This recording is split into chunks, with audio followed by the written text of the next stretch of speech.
नमस्ते। कक्षा 7 व्याकरण हिंदी समस्या समाधान मूल्यांकन प्रश्न संख्या 174 गद्यांश पर आधारित बहुविकल्पी प्रश्न। दो तोते थे, सुपंखी और सुकंठी। दोनों देखने में समान थे क्योंकि वे जुड़वा भाई थे। एक दिन भयंकर आंधी आई, वृक्ष की डाली टूट गई जिस पर उनका बसेरा था। आंधी के कारण सुपंखी चोरों की बस्ती में जा गिरा और सुकंठी एक ऋषि के आश्रम में। दोनों तोते अलग अलग परिवेश में पलने लगे। एक दिन एक राजा शिकार खेलते समय रास्ता भटक गया और चोरों की बस्ती के पास से गुजरा। तभी कर्कश आवाज सुनाई दी, पकड़ो पकड़ो, राजा को लूट लो। राजा ने देखा कि एक तोता ये सब बोल रहा है तो वह घबरा कर वहां से चल दिया। आगे वह आश्रम के पास पहुंचा। तभी आवाज सुनाई दी, स्वागत है महाराज, आश्रम में पधारिए। राजा ने तोते के दो तरह के व्यवहार के बारे में ऋषि से पूछा। तब ऋषि ने बताया कि यह तोता वो तोता नहीं है जिसे आपने चोरों की बस्ती में देखा था, बल्कि ये उसका जुड़वा भाई सुकंठी है। उसका भाई सुपंखी चोरों की बस्ती में पला है, इसलिए उसका व्यवहार बुरा है।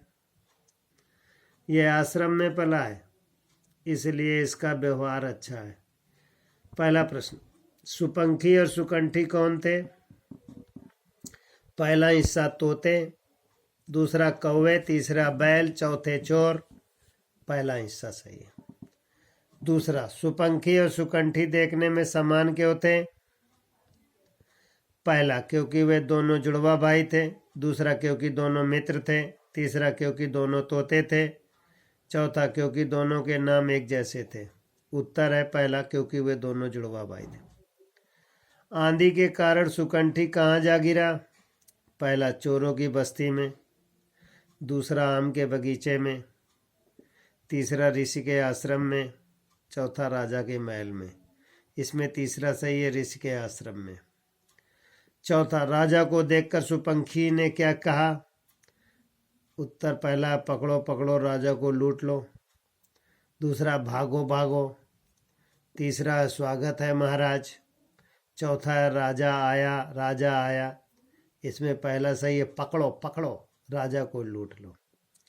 पांचवा, इनमें से किस शब्द में सा उपसर्ग लगता है?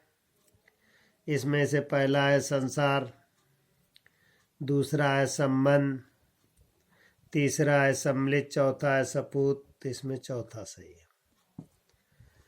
गद्यांश 2, भारत में 6 ऋतुएं होती हैं, बसंत, ग्रीष्म, वर्षा, शरद, हेमंत और शिशिर। हर ऋतु अपनी विशेषता के लिए आती है और छठा बिखेर कर चली जाती है। यदि वर्षा ऋतुओं की रानी कहलाती है तो बसंत ऋतु राज कहलाता है। बसंत के आते ही प्रकृति मानो सच समझ कर उठती है। बसंत ऋतु भी 2 मास के लिए आती है, चैत और बैसाख। इस समय प्रकृति मानो रंग बिरंगे फूलों की चद्दर ओढ़े हुए ठिठलाती है। इस समय न तो अधिक गर्मी होती न अधिक सर्दी। पक्षियों की चहचहाहट, भंवरों की गुनगुनाहट आदि मधुर संगीत के समान सुनाई पड़ते हैं। बसंत ऋतु सभी प्राणियों के मन में नई उमंग और उत्साह भर देती है। पेड़ पौधे तथा नए फूल पत्तों से लद जाते हैं, सुगंधित हवा बहने लगती है। प्रस्तुत गद्यांश 2 को बसंत ऋतु के आधार पर निबंध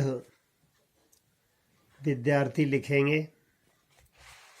प्रश्न उत्तर इस प्रकार है, भारत में कितनी ऋतुएं हैं? नंबर 1 4, नंबर 2 5, नंबर 3 6, नंबर 4 3, तो इसमें से उत्तर है आपका तीसरा सही 6।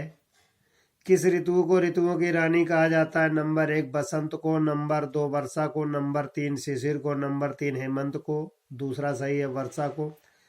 किसे ऋतुराज कहा जाता है? नंबर 1 हेमंत को, नंबर 2 शरद को, नंबर 3 शिशिर को, नंबर 4 बसंत को। इसमें बसंत सही है। चौथा, बसंत ऋतु में मौसम कैसा रहता है? नंबर 1 बहुत गर्म, नंबर 2 बहुत ठंडा, नंबर 3 बहुत बारिश होती है, नंबर 4 ना अधिक ठंडा ना अधिक गर्म। तो इसमें उत्तर है आपका चौथा। 5वें का उत्तर पहला। विद्यार्थी लिखेंगे, तैयार भी करेंगे।